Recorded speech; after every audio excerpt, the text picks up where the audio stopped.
Moj i vaš današnji gost, ne trebam posebno da ga predstavljam za vas koji redovno pratite YouTube kanal Portal Pravde, Rene Poluh,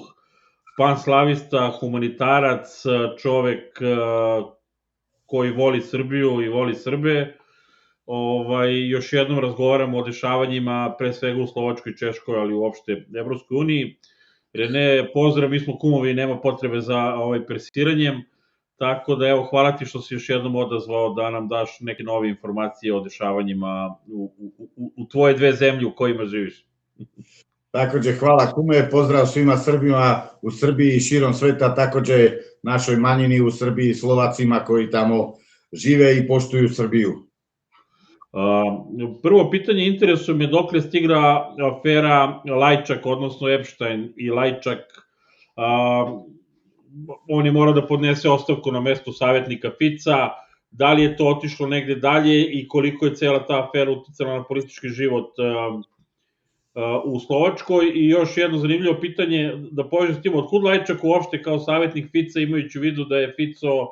veliki prijatelj našeg predsednika Aleksandra Vučića, a ti pratiš i ovde politička dešavanja, a Lajčak je jedan od bitnih aktera u gašenju srpskih institucija i povlačenju Srbije sa severa Kosova i Metohije? Pa da krenemo po redu, prvo Lajčak je tu uz Fica od politika Ficove strane, koja je tačna bila njegova uloga tu,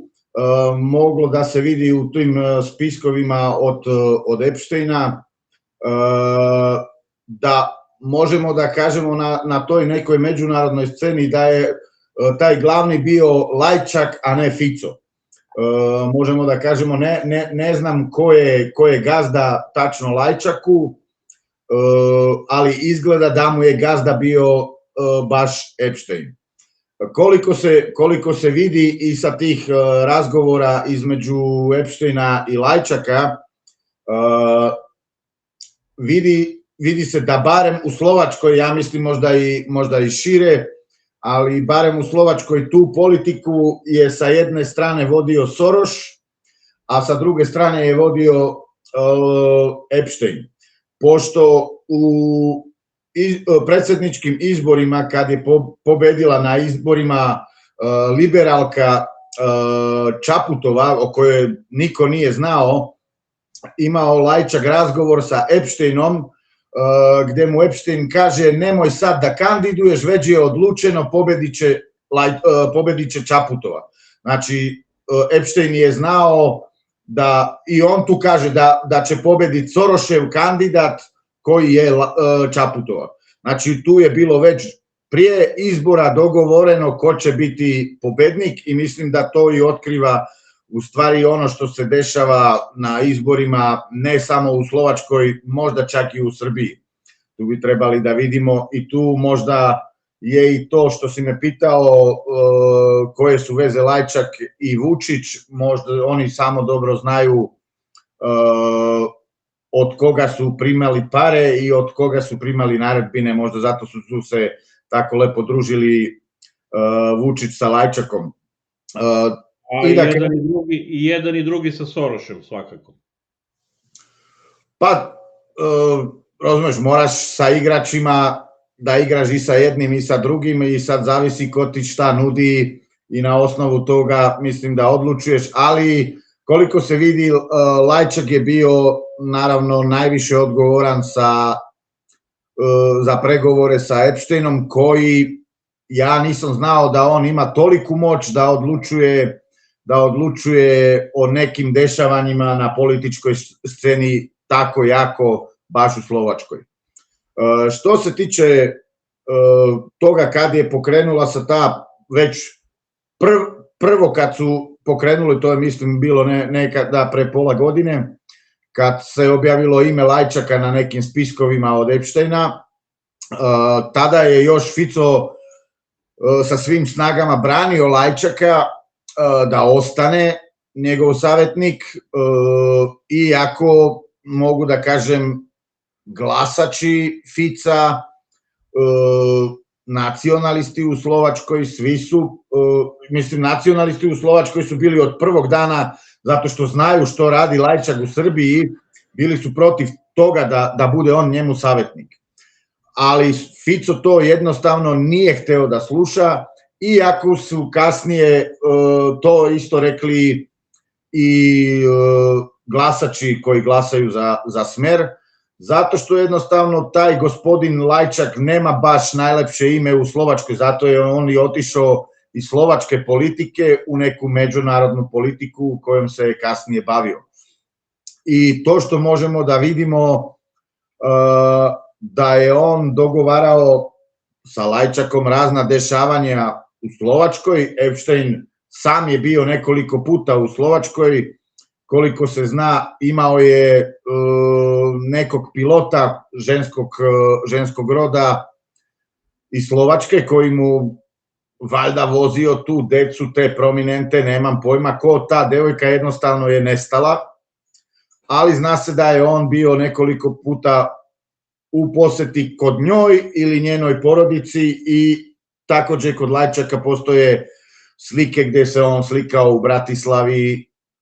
Nažalost, još se ne zna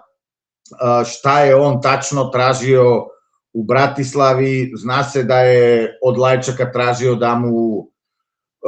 daje prostore ambasade Slovačke, mislim u Beču, kad je njemu nešto trebalo i tako dalje. I ta druga faza, kad se otvorili te druge spiskove, već je bio problem zato što mislim da je Lajčak raskinuo sa svojom ženom i posle raskida je tražio neke devojke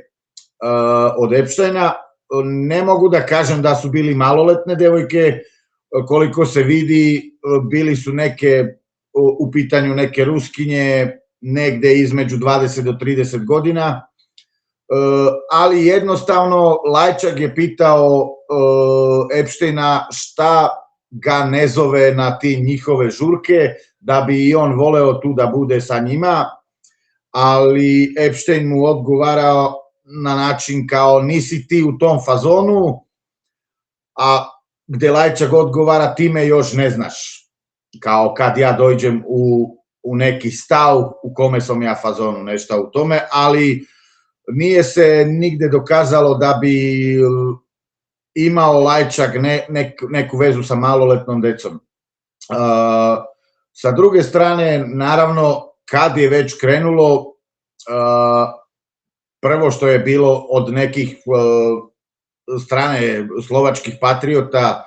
je bilo, sad ću dati Srbiji, da ne kažem zbog monetizacije šta, pa se radovali da ću Srbiji konačno da imaju nešto u rucima protiv Lajčaka, što mogu dobro da iskoriste zbog Kosova i tako dalje, zbog onog pritiska koji je Lajčak radio. To je bila, mogu da kažem, prvi moment koji su patrioti Slovačke ili se moglo da se čuje po internetu i tako dalje stavove određenih ljudi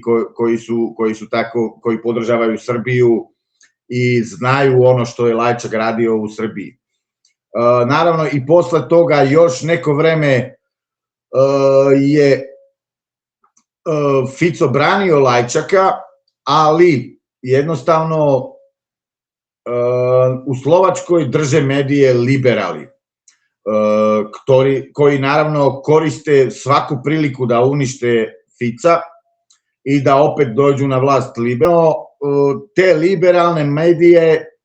na razliku od američkih, u Slovačkoj liberalne medije brane Izrael i takođe kad je bila neka veza između Epsteina i Mossada, pa su te liberalne medije isto u fazonu počeli da brane, ne baš da brane Epsteina, ali da malo preokrenu pažnju da nije on bio za Mossad, nego je bio za Ruse, da i tu priču skrenu da je on u fazonu bio agent Rusije, a ne Mossada. Tako, traže one te liberalne medije ili čak i te liberalne partije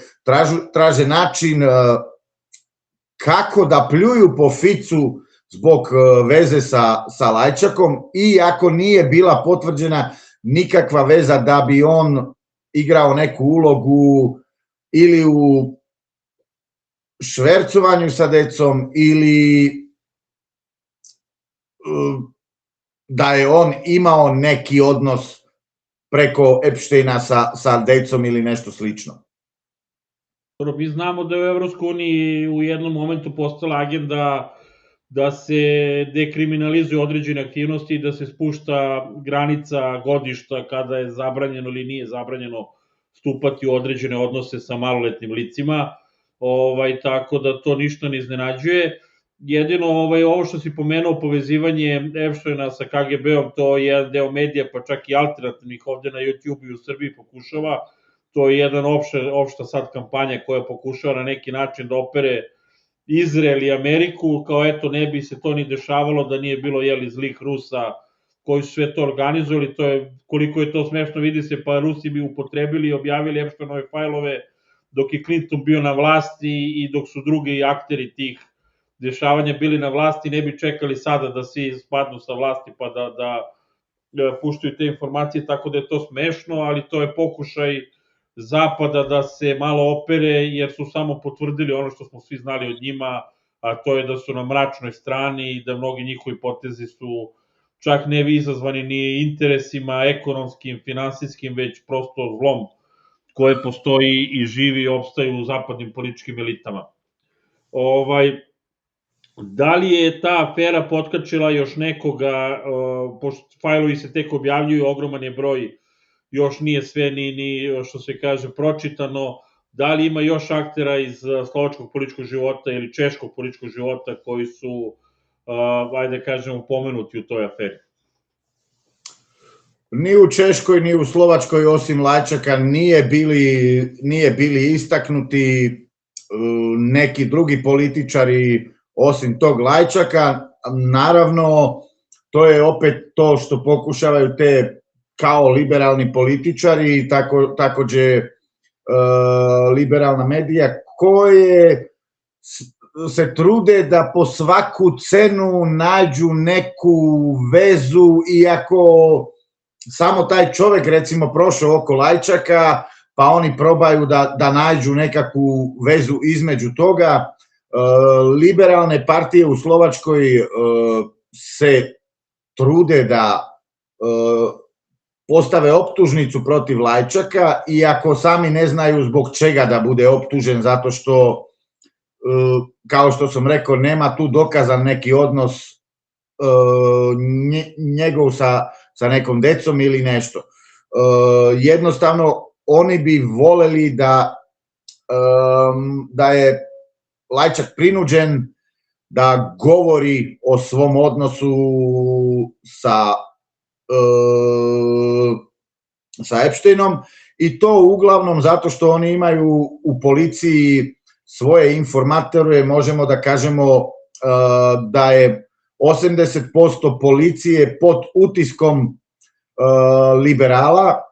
i oni iznose sve što se tiče Fica i svaki detalj, ako je neko suđenje, ako je tu neki prijatelj Fica, oni iznose svaku to što je u nekim zapisima gde oni ne bi trebali te informacije da imaju. Mnogo puta se u Slovačkoj dešava da neko je optužen zbog nečega, čovek ni ne zna optužnicu, nije mu ni stigla iz policije prijava, a medije već znaju sve i već objavljuju sve. I na taj način se pokušavaju da dokažu nešto što ni ne može da se dokaže, jednostavno izmišljaju priču da bi Fico bio uništen u sledećim izborima, iako, nažalost, mogu da kažem, Fico sam radi na tome da bude uništen na sledećim izborima. Doćemo i do toga u smislu oko političke situacije, međutim da te pitam, evo danas kada ovo snimamo na sretanje Dan državnosti Srbije, ja se nadam da će već sutra ova emisija biti emitovana, znači 16. februara. Pitanje, znači danas, na 15. februara, Marko Rubio, državni sekretar Sjedinjenih Američkih Država, boravio je u poseti Slovačkoj, nakon Minhenske konferencije je došao na sastanak sa Ficom. Kako je prošao taj sastanak, šta je bio predmet tog sastanka, znamo da Fico važi za ne proruskog političara, ali političara koji se uz Orbana protivi politici Evropske unije prema Rusiji, politici sankcija i pritisaka, da zagovara prostu saradnju pre svega u oblasti energetike sa Rusima. Takođe, u raznim analizama koje su ovde u Srbiji objavljivane što stranim prevodima, što od ovih domaćih analitičara, upravo se Orban i Fico pomenju kao glavni, ajde da kažem, Trumpovi ljudi unutar Evropske unije, odnosno oni koji bi mogli da u ovom ratu Evropske unije i Amerike izaberu američku stranu. Prvo je problem, ili prvo dozvoli da čestitam Dan Republike svima Srbima koji slave, pošto nisam uspeo na početku, i da se vratim na temu. Problem je što Fico u zadnje doba ne kaže od tih poseta kad je bio ili u Putina ili kad je bio u Trumpa, nema neki izlaz ili da je objavio nešto o čemu su pričali. To je manje više, možemo da kažemo, državna tajna, on to ne kaže. Ima nekih sitnica koje su kao, recimo, bio kod Trumpa, pričali su o atomskoj elektrarni, a manje više ne možeš da saznaš šta se desilo. Jednostavno vidiš da posle posete Trumpa je Fico bio kod Makrona i Makron je posle posete Fica promenio ploču da treba da se sarađuje sa Rusima. Tako ne zna se ni šta je, recimo, Fico rekao Makronu, zbog čega je Makron promenio stav i hoće sad da razgovara sa Rusijom. I istovremeno se ne zna što je Fico pričao sa Putinom, tu se samo kaže pričali su o energentima, o nafti i gasu i tako dalje, ali nešto da je konkretno, to se nažalost ne zna, ne kaže ni Fico sam šta su tu oni iza zatvorenih vrata rešavali ili nisu rešavali. Ono što je ponovo možemo, što optužuju liberalne medija Fica, jeste da kao Trump je izabrao Fica sa Orbanom na putu uništenja Evropske unije i da su optužuju medije Fica sa Orbanom da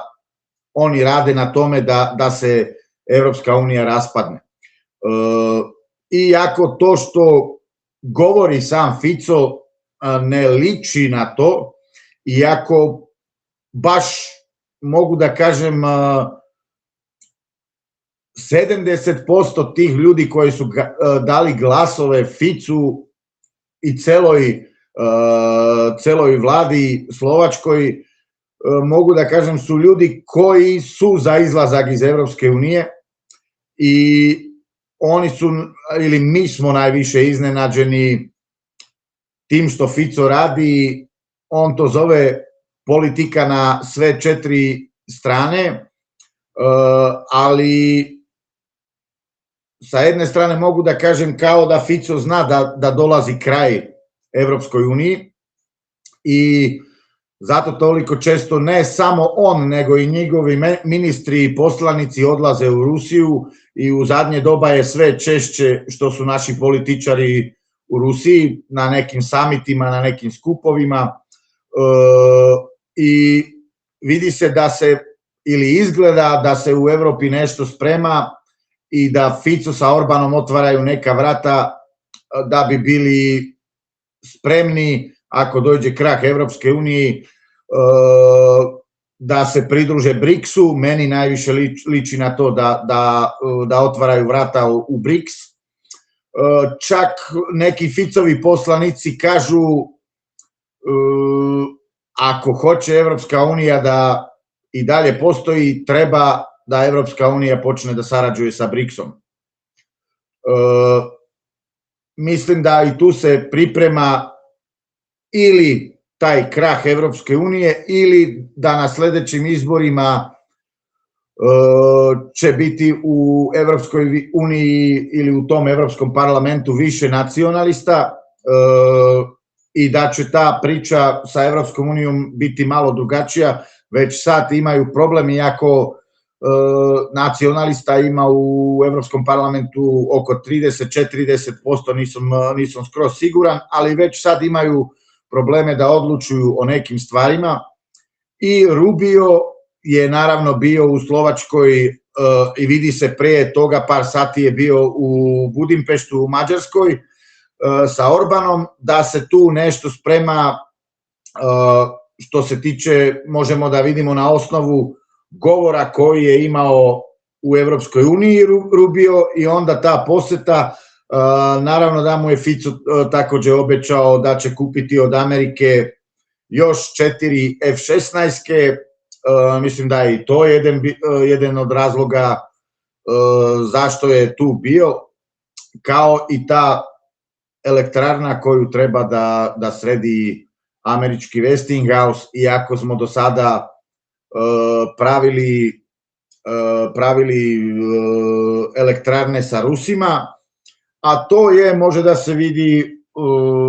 nešto što se dešava u Americi. Amerika se sprema na neki veliki preokret što se tiče AI, a to je donekle i priča nekih Ficovih ministra da bi trebala Slovačka i sa Mađarskom, zato što veštačkoj inteligenciji će trebati mnogo struje, a zato oni sa Mađarima grade ove elektrarne da budu prvaci u Evropi što se tiče struje, da imamo najveći da se mogu kod nas praviti te komponente ili te centre za veštačku inteligenciju. Mislim da je u tu budućnost, zašto je se Fico sastao i sa, bože kako se zove, gazda Tesle, sad mi ispalo iz glave, Elonom Muskom, zašto se sastali. Mislim da je jedan deo tog plana da u Slovačkoj i Mađarskoj se grade neke centre za veštačku inteligenciju. Veoma mračna prognoza budućnosti, centri za veštačku inteligenciju koji će napajati nuklearne elektrane. Uopšte mi se ne sviđa kako to zvuči, ali nažalost to je budućnost. Ali evo da se nadovežem na to, govorio se o promeni Makronovog odnosa prema ratu u Rusiji, odnosno prema želji da se stupi sad u kontakt sa Putinom i da se direktno razgovara sa njim. Danas sam objavio emisiju na kanalu sa Boškom Jovanovićem, iako je naslov tiče se ovog Vojnog saveza Hrvata i Albanaca protiv Srbije. Međutim, u toj emisiji on govori o tome da upravo problem nuklearnih elektrana u Francuskoj, jer većina struje u Francuskoj se proizvodi iz nuklearnih elektrana, ovo je faktički zavisna Francuska od energije proizvedene nuklearnim elektranama, gubitak ovih zemalja Sahela, odnosno Zapadne Afrike, severozapadne Afrike, da budemo precizniji, odakle se vuku uranijum ranije, a izgubili su te rudnike, doveo do toga da nemaju dovoljno nuklearnog goriva i da je druga varijanta da ga nabave iz Rusije. U suprotno će u Francuskoj uslediti energetska kriza. Samo povezujem s ovim što si ti sad rekao da je ta borba za energiju. Međutim, ovo da te pitam, da li su teme razgovora bila, na primjer, pošto Fico non stop insistira o nabavci energenata iz Rusije, oko toga u stvari najveće polje sukoba na relaciji Mađarska, Slovačka sa Evropskom unijom, odnosno sa Ukrajinom koja je prekinula i ove te gasovode, čak je bilo udara i po ovoj infrastrukturi, toj gasnoj. Da li je Rubio tražio isto kao što su Amerikanci tražili, na primjer, od Srbije da Slovačka izvrši diverzifikaciju snabdevanja energijom i da umesto iz Rusije počne da nabavlja skuplje energente, na primjer, iz Sjedinjenih Američkih Država? Naravno da pokušava Amerika već duže vreme da pravi pritisak zbog tih energenata, ali jednostavno Fico još uvek ima taj stav, kao što ima i Orban, da te energente za nas, zbog toga što tu ima te puteve već određene, kako da dođemo, i mi smo bili jedni od tih koji imali novac od gasa, zato što prolazio gas preko Slovačke, sad ne znam tačnu cifru da ne lažem, da je bilo oko 50 miliona evra godišnje za tranziciju gasa preko Slovačke. To je, mislim da je jedan bio odličan prihod slovačkoj ekonomiji koji smo sad izgubili, a druga stvar jeste da je u Slovačkoj bilo mnogo kompanija koje su bili zavisni na tom jeftinom ruskom gasu i te kompanije sad idu ili u konkurs ili su negde ispred kraha i tako dalje, gde naravno pokušava Fico da objasni Americi, recimo u Slovačkoj je bila jedna od najvećih fabrika aluminija u Evropi i Fico njima objašnjava kao Evropskoj uniji, takođe i Americi. Ta kompanija je pokrila 30% aluminija koje treba za Evropsku uniju i sad isto to aluminijum mora Evropska unija da kupuje iz Kine. Dok Amerika vodi taj ekonomski rat sa Kinom, onako Fico njima objašnjava, pa ako vi ugasite Slovačku, recimo baš tu fabriku Slovalko za aluminijum, pa onda morat će Evropa da kupuje aluminijum iz Kine, pa tako ćete vi u fazonu da podržite Kinu, ne da podržite Evropsku uniju. Mislim da je to, sa jedne strane Fico najviše se brine za taj domaći biznis, da nekako ekonomija Slovačke krene, radi, zato što vidimo da oni liberali idu tu zelenu politiku i radi u fazonu sve oni, čak jedan od tih koji je, mislim da je on potpredsednik Evropskog parlamenta, on je iz Slovačke napredna Slovačka partija, on je u nekom trenutku rekao da on bi voleo da Slovaci umesto kola, da nije rešenje ni te elektronske kola, nego rešenje su da Slovaci opet voze konje. Tako, to je neka njihova vizija da se pali drvo i da vozimo konje i u fazonu da se vratimo 300 godina unazad, to je njihovo rešenje za Evropsku uniju, tih naprednjaka. Pitanje je što je u tome napredno. Sa druge strane, pitanje jeste kog ekonomiju čuva Fico, zato što posle dolaska na vlast ne štiti interese građana, naime povećava poreze umesto da skine pare bankama, pošto je socijalista trebao bi da brine za one radničku klasu, a on uvaljuje najveće takse radničkoj klase, pošto kod nas krene ogromna konsolidacija, zato što sve su kriva bivša vlast i on mora da pravi tu konsolidaciju. Jednostavno najviše trpe ti ljudi,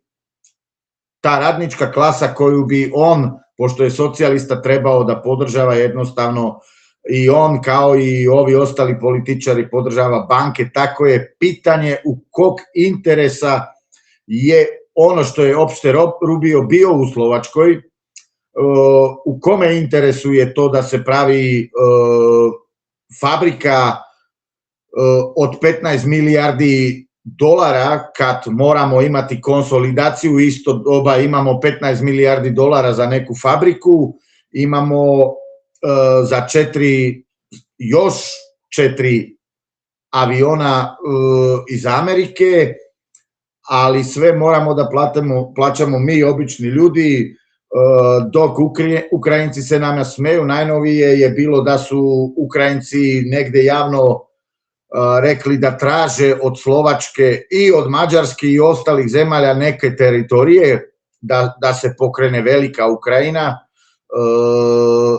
a tu se Fico ne brine, niti da se ne šalje Ukrajincima struja, niti neke druge sredstva koje bi trebali Slovacima, i dalje podržava Fico izbeglice, možda manje nego što je u Češkoj, ili mogu da kažem mnogo manje nego što je u Češkoj, ali ipak njih podržava.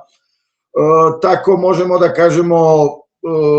nije ni čudo da mu je Aleksandar Vučić najbolji prijatelj, zato što od svih tih priča se on promenio na jednog Aleksandra Vučića, sve su bili samo priče i manje više sad koliko može da uništi i on Slovačku, radi to, samo to radi pametnije nego što rade liberali. I opet kažem, pitanje jeste ko je njemu gazda, zato što se vidi da u tim spiskovima da je preko Lajčaka bio njemu nekada gazda taj Epstein, i sad se vidi da posle Epsteina preuzima to vodstvo Trump. Znači, sad su oni najbolji prijatelji sa Trumpom, iako Ficova politika, kao što je socijalista, bi trebala skroz da bude drugačija nego da podržava Trumpa. Samo još ovo da te pitam, pa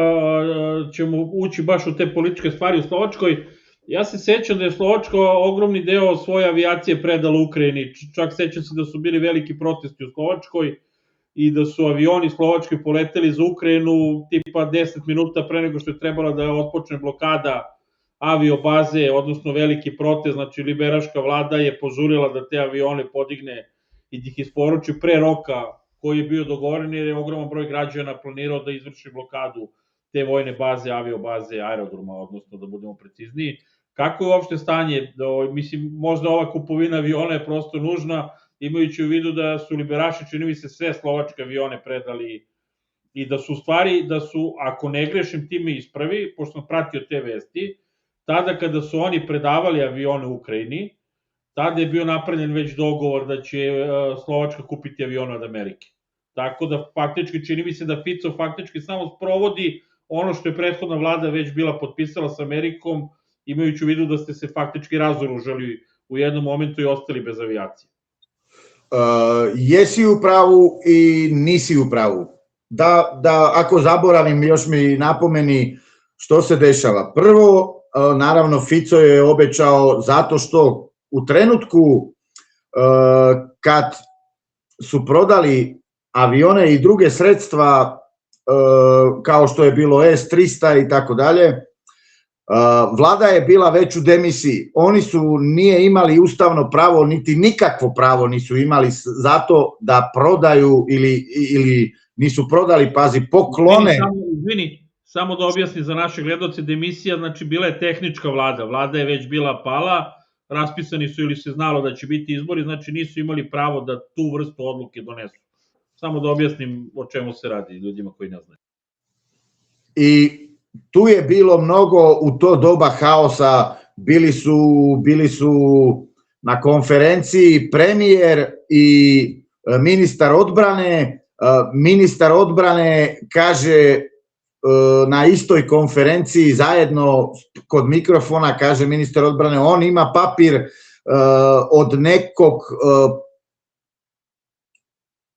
sudije ili šta ja znam, nekog analitičara, daje sve u pravu, dok premijer u isto doba kaže, pa nemaš ti nikakav papir, šta lažeš? Na kraju krajeva, kad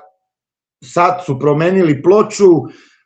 ti ljudi koji su bili tada na vlasti su rekli da je njih taj ministar slagao,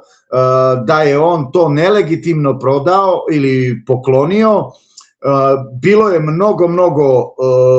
dokaza da je to sve bilo protiv ustava, da je bilo protiv zakona.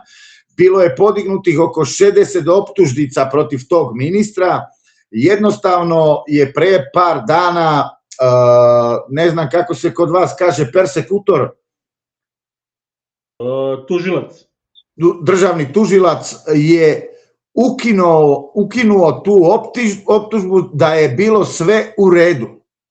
Znači nije došlo do suđenja, nije došlo do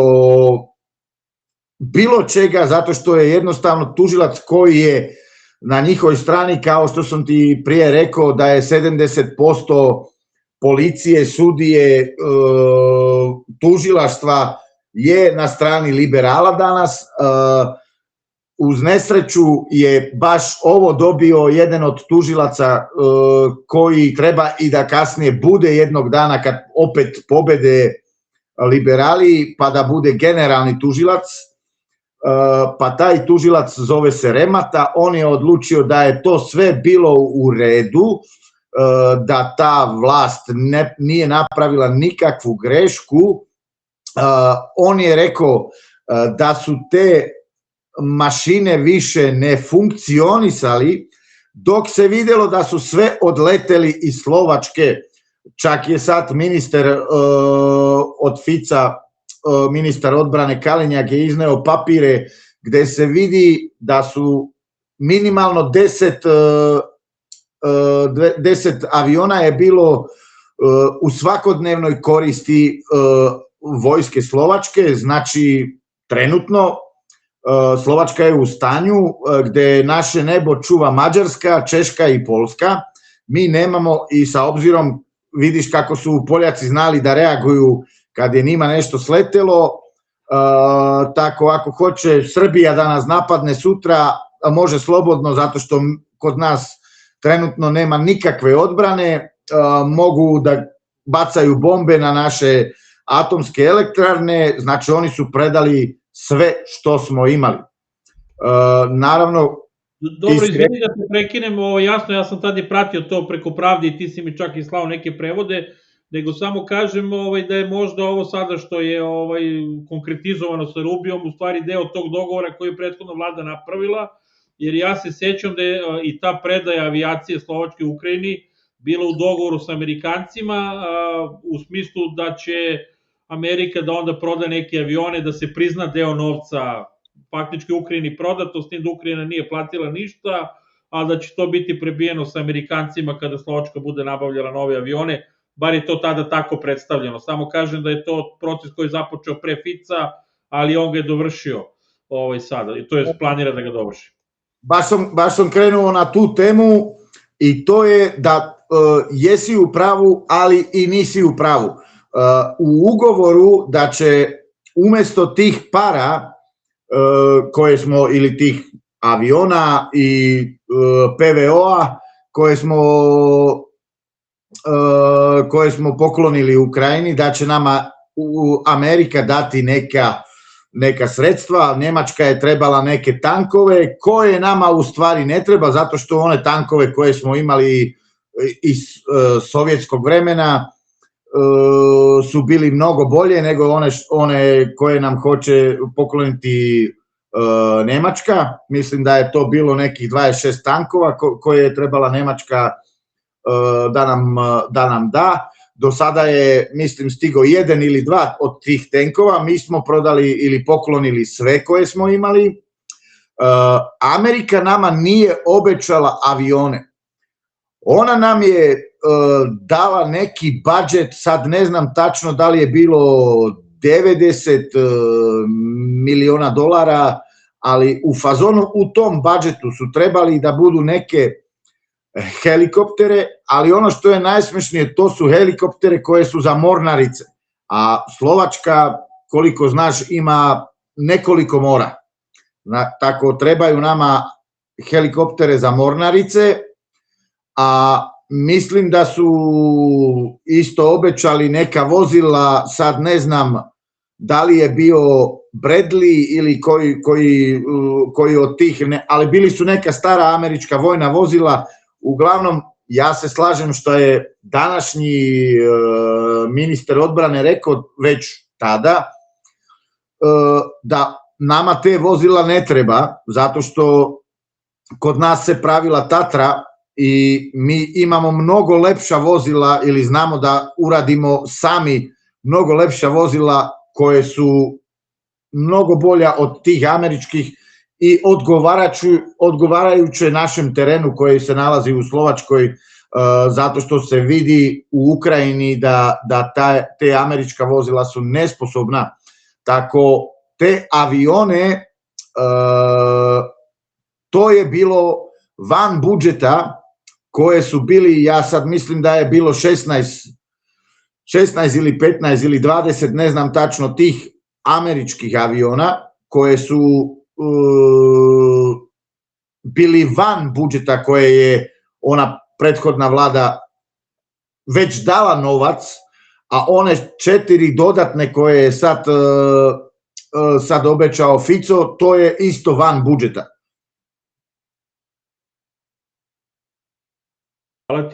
Hvala ti na tom pojašnjenju. Tačno, helikopteri, ja sam kad si krenuo da objašnjam šta je obično, setio sam se helikopteri, hvala ti na ovom pojašnjenju, ali kažem, nije loše da podsjetimo da je Slovačka ostala bez avijacije u vreme prethodne vlade. Eto, nisam znao da vas čuvaju Mađari i Poljaci. Svi se sećamo onog striža sovjetskog iz 70 i neke koji je u jednom trenutku u Zagrebu sleteo. I to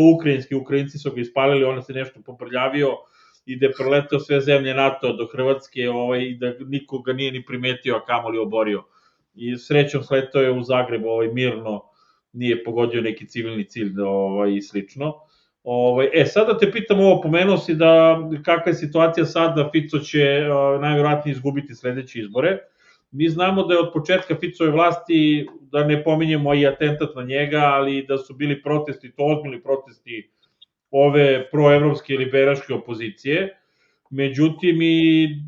desnica, odnosno patriote Slovačke nisu od starta zadovoljne s njime, on je više bio kao neko zlo, manje zlo u odnosu na liberaše kada se smenjivalo. On postoji, da li kada kažeš očekuješ da on izgubi izbore, možeš da pretpostaviš da li bi to značio povratak liberala na čelo Slovačke, ili ima nekih drugih snaga. Pričali smo već, pominjao si ga ti ranije, sudija Harabin, izvini ako sam dobro izgovorio, bivši sudija Ustavnog suda, koji je dosta aktivno u političkom životu. Ja moram da kažem, ne znam njegove aktivnosti u slovačkoj politici, međutim primetio sam i prenosio sam na Pravdi neke njegove tekstove, prilično je aktivan zajedno sa nekim evropskim parlamentarcima, i to iz Nemačke, Italije, Francuske, ali koji su opoziciju u Evropskom parlamentu, koji ovih dana otkrivaju velike afere, on im pomaže, sad ne znam koja je njegova veza sa tim ljudima iz Evropskog parlamenta, ali verovatno kao vrstan pravnik sarađuje s njima na tome, otkriva brojne afere, a vezano je za, kako da kažem, finansiranje raznih projekata Evropske unije u Africi, koji u stvari pokriveno kroz finansiranje nevladinih organizacija, humanitarnih aktivnosti ili slično, a u stvari su usmerene na korumpiranje određenih vlada, pa čak i izazivanje nasilja, protesta, rušenje određenih vlada koje neposlušne zapadu. Tako da ovih dana sam prenosio neke njegove tekstove i tekstove tih evroparlamentaraca koji sarađuju sa njim o tome. Sad mi interesuje kolika je njegova snaga sad u Slovačkoj, da li postoji šansa da nakon Fica ne dobijete ponovo liberale, već da dobijete nekog kao Harabina ili nekog drugog,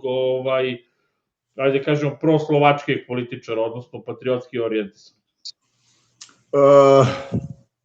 Ovako, prvo počnem sa Ficom. Naravno, zbog toga da su na vlasti bili ti liberali u Slovačkoj, aktiviralo se mnogo ljudi i mnogo ljudi je došlo koji bi normalno nisu glasali, došlo na izbore zbog toga što je bilo ljudima dovoljno tog liberalizma. I baš ono što su te partije pokrenuli, možeš da kažeš to je bio Biden na steroidima. I jednostavno pobedili su zbog toga što je Slovaci su rekli kao više neću za ove da glasam zato što su đubre. Jednostavno Fico se mnogo izvinjavao, mnogo je obećao, svi ti političari su govorili o tome kako su shvatili da su pogrešili, da sad će biti drugačije, da se izvinjavaju narodu za to što su uradili pre, da više tako neću da rade i slično. Jednostavno moram da kažem dve stvari. Prvo to što patrioti u Slovačkoj kažu Ficu je to što, brate, a ko je bio najviše na vlasti u Slovačkoj? Pa ti si bio 15 godina u Slovačkoj na vlasti, znači ti si te sve nevladine organizacije, ti si njima davao pare, ti si davao pare svim i tim liberalnim medijama, sve te pederske organizacije dok je bilo mirno, vi ste njih svih podržavali sa parima,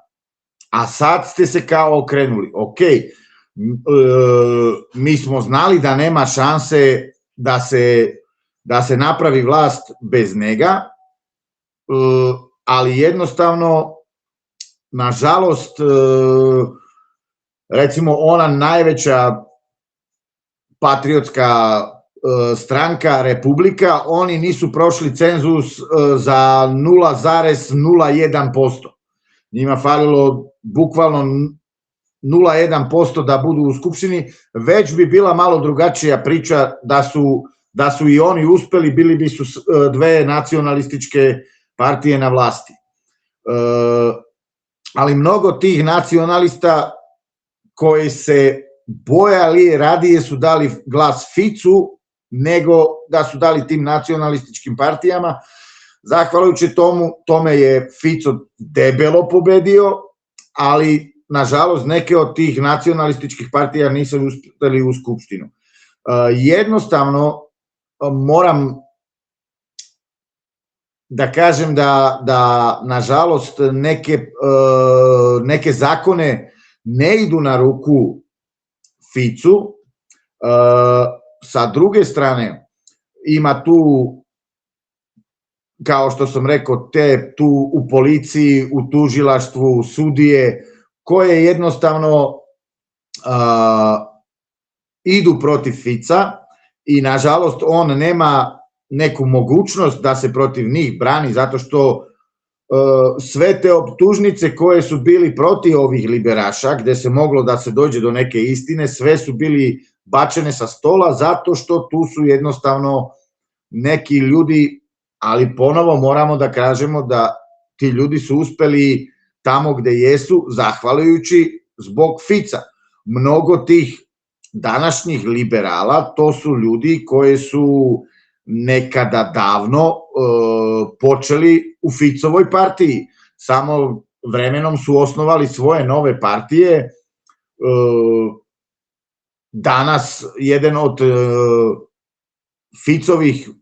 da kažemo, Goebbelsa, zove se Luboš Blaha, taj čovek je nekada sam bio onaj koji je išao na pederske skupove, danas isti čovek pljuje po pederima kud hoda, a još 5 godina unazad ili 10 godina unazad on je bio u prvim redovima tih prajdova i ne znam čega, i on sam po sebi je nekada govorio kako je on jedan od najvećih liberaša u Slovačkoj, a danas je on najveći navijač Che Guevare i ne znam čega svega, i donekle se pokuša ta partija da ubedi ljude da oni su neki nacionalni socijalisti ili nešto u tom fazonu. Jednostavno se vidi da tu nema mnogo ni od nacionalizma ni od socijalizma, zato sve više i više ljudi dižu ruke od Fica. Naravno da Fico ima takođe svoje lojaliste koji neka se desi bilo šta, oni ću da glasaju za Fica, zato Fico sigurno će da pređe cenzus i sigurno će da bude u Skupštini, ali jednostavno neće da ima te glasove i tu je problem da najviše glasova će imati liberali koji će da osnuju novu vladavinu, i naravno mnogo ljudi ili se vraća ili glasaće za nacionaliste ili uopšte ne dolazi na izbore, zato što mnogo ljudi kaže brate, koja je razlika, da li ovi ili oni sve radi, i jedni i drugi rade isto, zato za nas nema razliku, neka uspije ko uspije. I ima i trećih ljudi koji kažu Slovačka treba još da dobije jedan šamar da bi se konačno probudila. I tu je i odgovor, taj šamar, to znači kad se ti ljudi probude, konačno ću da glasaju za tog Harabina kojeg si ti pomenuo. Da približim ko je Harabin, on je pravoslavac, on se ceo život, možemo da kažemo, je bio sudija i za doba komunizma, onda je postao sudija najvišeg suda i tako dalje. Čovek koji veoma dobro zna međunarodno pravo, evropsko pravo i slovačko pravo, zato se njega plaše mnogi političari na sceni u Evropi i u Slovačkoj. Sa njim jednostavno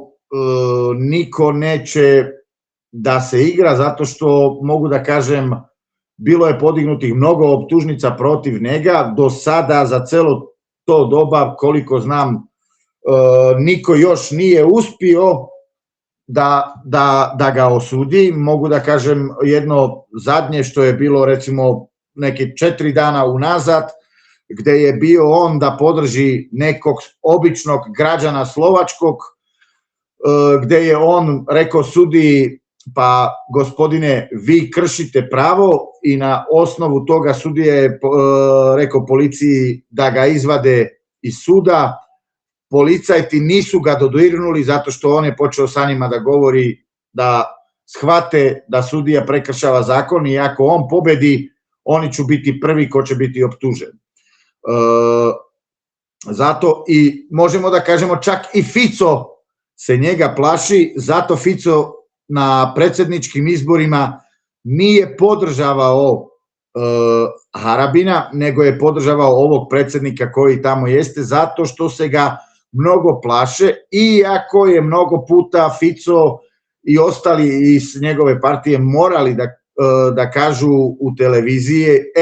Harabin je opet bio u pravu.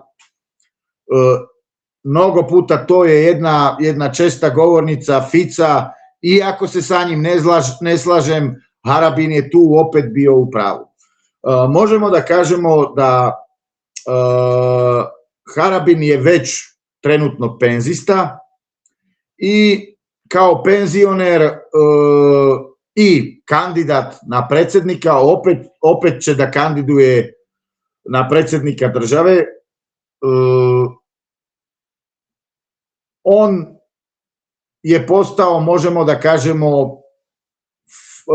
fazon nekog aktiviste, iako nije on baš taj aktivista da se on snima na protestima ili nešto, ali jednostavno je on taj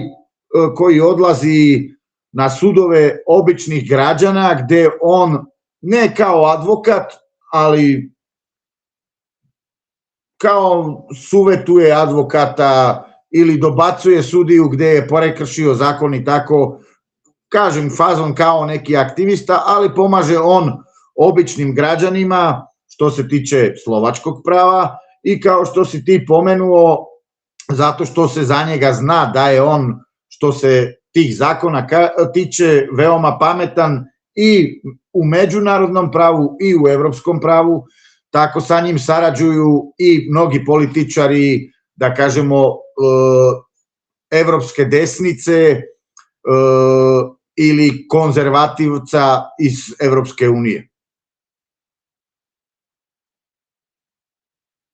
Da objasnimo još ovo, kada, znamo da sad uskoro će biti izbori u Mađarskoj, a kada su sledeći izbori u Slovačkoj? Izbori su, čini mi se, bili nedavno. Fico ima još koliko vremena da vlada, osim ako ne dođe do neke vanredne situacije u smislu vanrednih izbora? Ne liči da bi, iako jedna liberalna partija pokušava da skupi glasove za vanredne izbore, mogu da kažem razliku kad je Fico pokušavao da skupi glasove za vanredne izbore, on je skupio tih 300.000 potpisa za jedan mesec, a ovi već skupljaju te glasove 2,5 godine i tu sam ti odgovorio, Fico još ima 1,5 godinu da bude na vlasti, znači kako će to da bude, vanredne izbore sigurno neće da budu. Ima tenzije u vlasti zato što Fico je sa nacionalistima, a i nacionalisti se ne slažu, uglavnom možemo da kažemo zadnju 1,5 godinu sa onim što Fico radi. Ali neću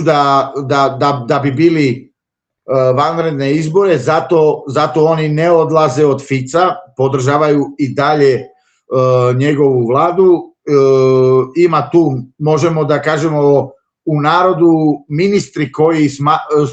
ljudi smatraju za najuspešniji od svih ministra, to možemo da kažemo da je ministarka kulture koja je nacionalista i ministar za ekologiju, ispod njega spada mnoge stvari, ali jednostavno on je ministar koji je protiv Green Deala i mogu da kažem, mnogo Slovaka bi volilo da taj čovek Tomaš Taraba, da on postane sledeći premijer, zato što to je jedan čovek koji, možemo da kažemo, ima onako u glavi i da bi on sarađivao sa Harabinom, mislim da bismo imali najbolju vladu ikada, ali jednostavno mislim da Smer u sledećim izborima nema šanse da pobedi, zato što ljudima je dosta obećavanja. Oni se nadaju da ću pre izbora još izvući neke stvari na ove liberale koje se kriju. Naravno, ima mnogo problema, već se dokazalo da su liberali pokrali, osim ovog oružja koje su dali za džabe Ukrajini, pokrali su i mnogo para za što ima dokaze, ili neko od njihove porodice je tu bio umotan, znači, a tu Fico se nada da preko ovih skandala i korupcija koje su imali ti liberali, da će on uspeti da bude opet na vlasti. Jednostavno ima i nekih novih partija, ali ono glavno što jeste, mnogo ljudi neće da glasa. Zato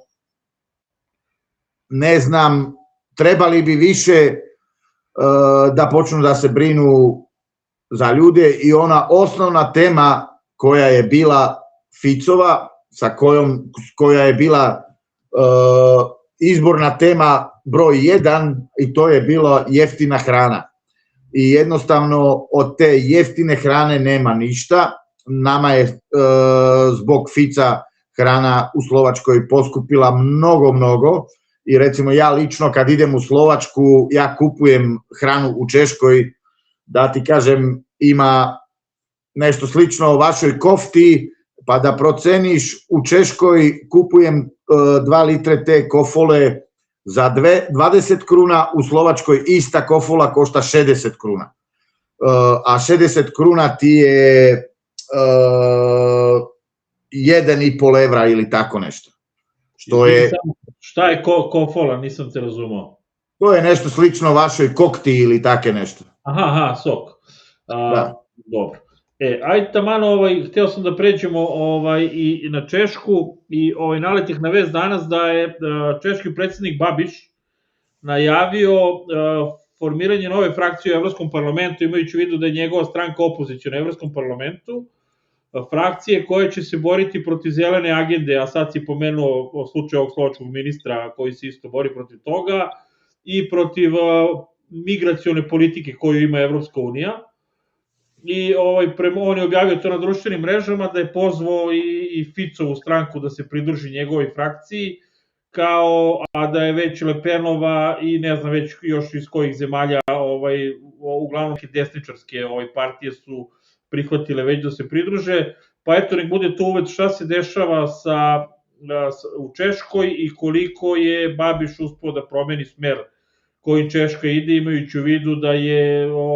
pre njegovog izbora ona bila prilično, da kažem, na toj liniji Evropske unije i NATO-a, kad je u pitanju i konflikt u Ukrajini, ali i sve druge teme kojima se Evropska unija i NATO bavili. Pa prvo, kao što znaš, taj premijer Babiš, on je rođeni Slovak.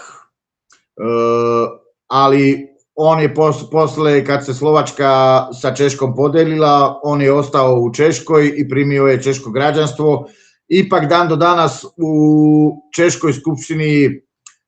govori slovački, što je malo smešno ili zanimljivo.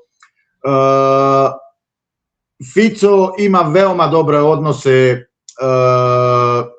sa Babišom, možemo da kažemo obojica su bivši komunisti, tako nije ni čudo da imaju neke dobre odnose. Naravno, to što si pomenuo Slovačka sa Češkom, znači taj ministar kojeg sam ti ja pomenuo, Taraba, sa češkim ministrima na ovim temama što se tiče Green Deal, što se tiče emigranata, to su teme koje čak Slovačka ili Češka imaju dogovor da mogu na nekim skupovima zastupati jedni druge zato što je nama tema ista. Znam da je bila neka ogromna frka kad još nije bila složena vlada u Češkoj, a slovački ministar Taraba je dobio tu dozvolu da zastupa Češku zato što je Češka rekla da po ovim pitanjima imamo iste stavove i Slovačka i Češka i Mađarska. Znači, tu već dugo ili od kada je nastupila Babišova vlada, mogu da kažem da su te odnose Slovačke i Češke iznad svakog standarda. Mislim da u Evropskoj uniji ne postoje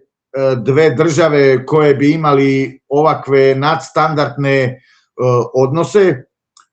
kao što ima Slovačka sa Češkom. Naravno da je to i istorijski, ali ona prethodna češka vlada, ona je prekinula sve moguće odnose između Slovačke i Češke i preko medija je mnogo pljula po Slovacima, gde su od nas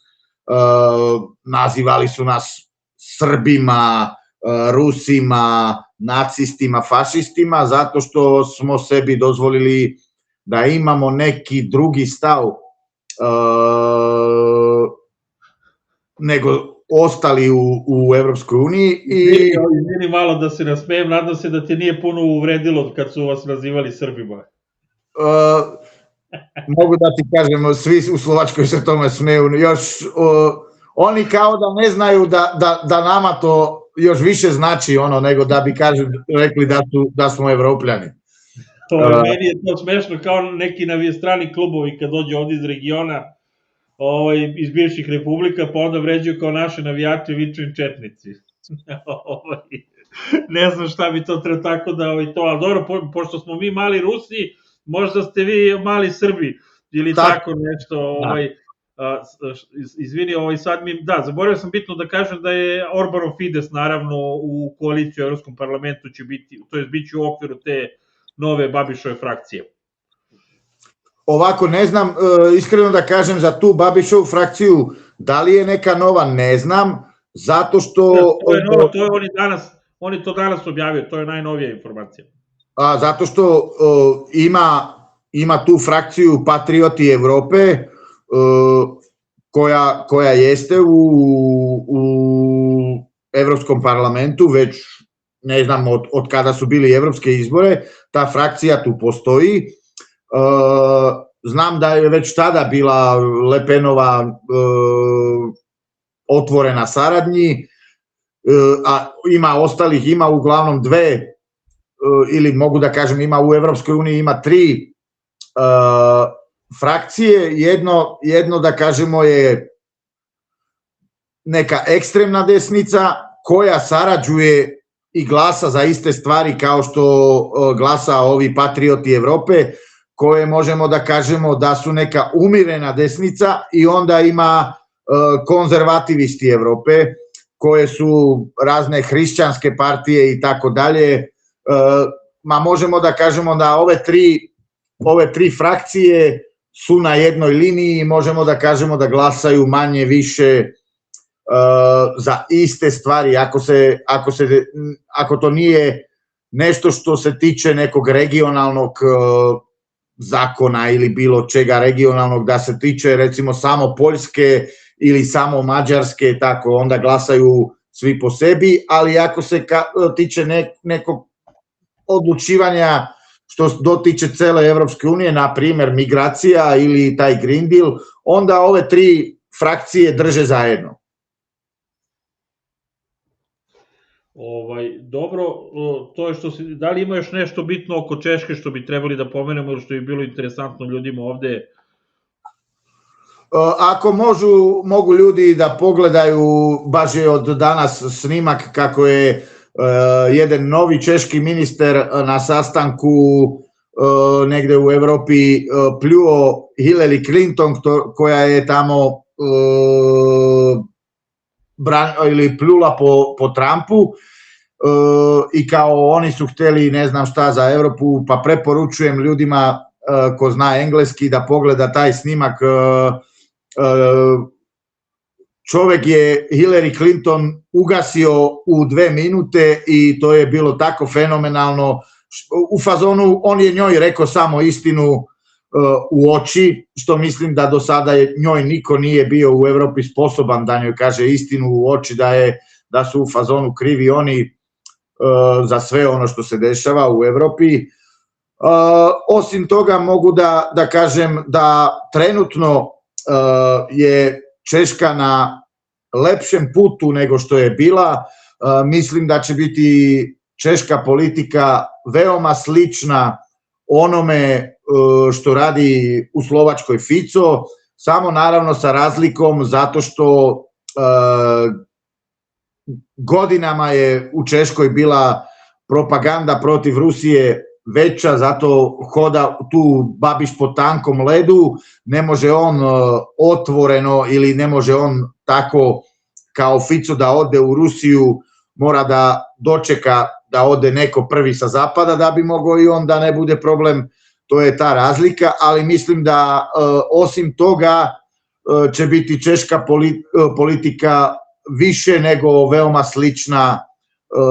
onoj Slovačkoj i mislim da već tu postoji ugovor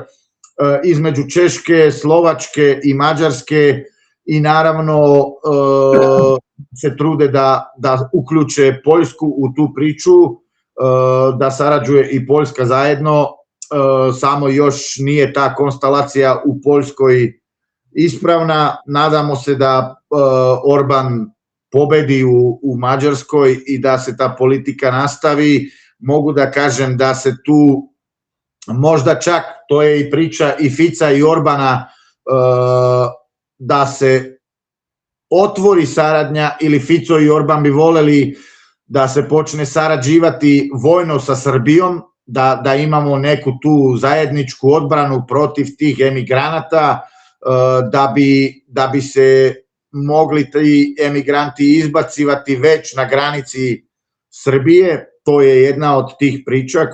na kojima se radi. Mislim, bez obzira ko će biti na vlasti u Srbiji, da je tu ta priča o tome da bi trebala ta srednja Evropa početi da sarađuje i da bi oni voleli neku saradnju, možemo da kažemo, tog bivšeg istočnog bloka.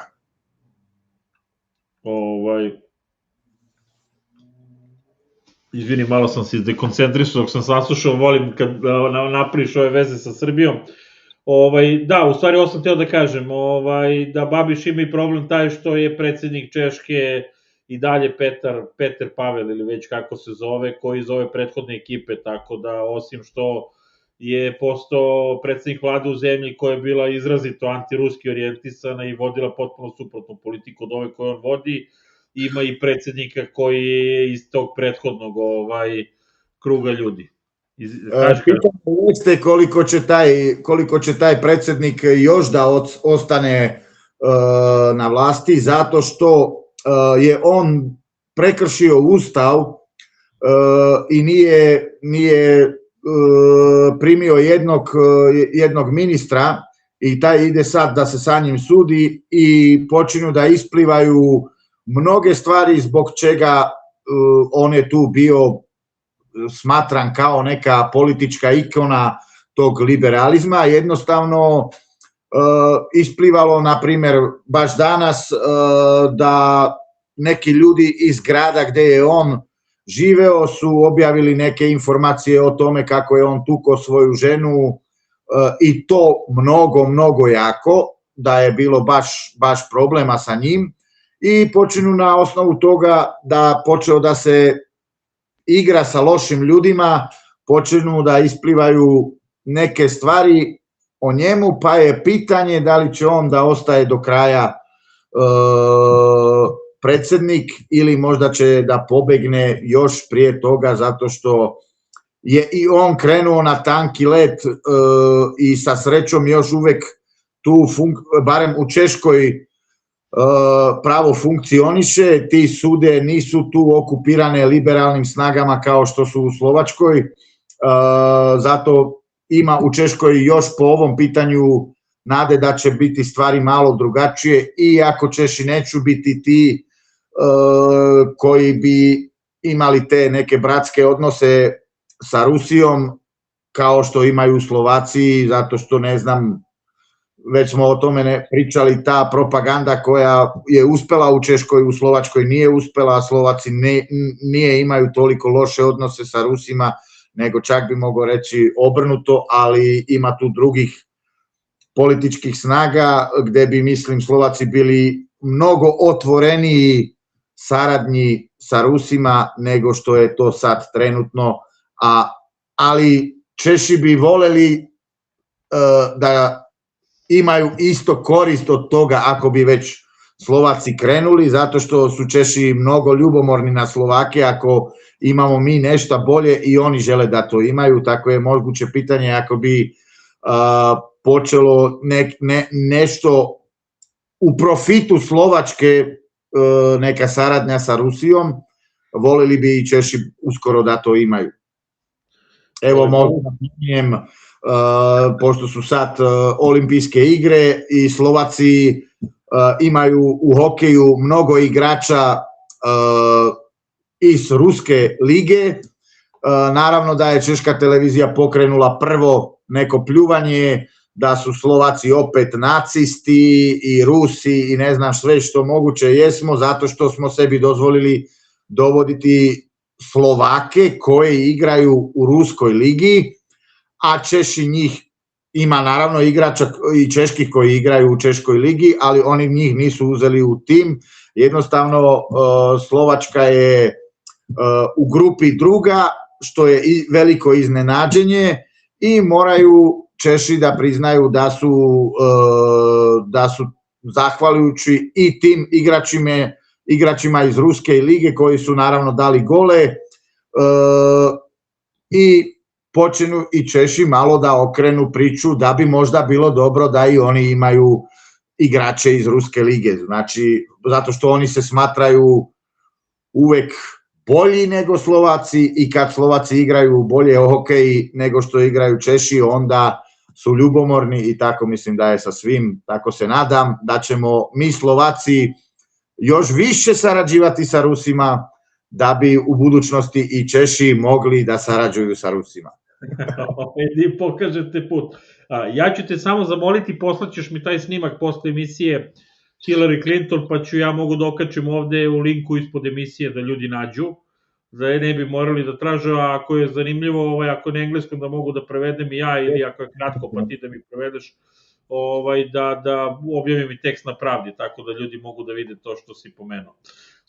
Hvala ti na još jednom razgovoru, a svakako ću te zvati ovih dana, par tema koji sam i pomenuo, da ne širimo ovde, mogu biti interesantne za ove priloge ovim emisijama uživo kad radimo nekada. Tako da, recimo, ta afera sa ovim Petrom Pavelom, inače mi iritira čovek sa njegovim izjavama, tako da ne bi bilo loše se pozabavimo njegovom ličnošću i neke druge stvari, eto malo možda više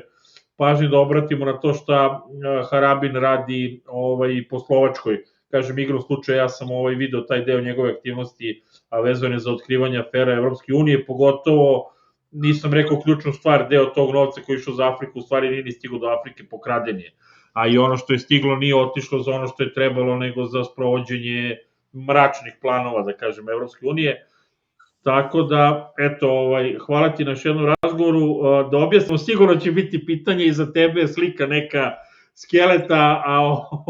naši gledalci vole da obraćaju pažnju, pa da kažemo, u stanu si kod brata koje vidimo ima i kacigu, znači vozi motor, a znamo da bajkeri vole te simbole, tako? To je neka meka. Mislim da je on dobio to od neke bivše devojke i to je kao neki fazon američki, pošto mislim da je to ako neka Viva la Mexico! Meksički neki simbol, nema veze, nego znam da će ljudi sigurno da komentarišu jer u nekim momentima kad se pomerao to se videlo, ali nema veze, ne morat će da ogledaju do kraja emisije ako žele da saznaju o čemu se radi. Ja sam Igor Marinković, urednik portala Pravda, vi ste gledali Renea Poluha, do sledećeg gosta i do sledeće emisije, doviđenja. Doviđenja.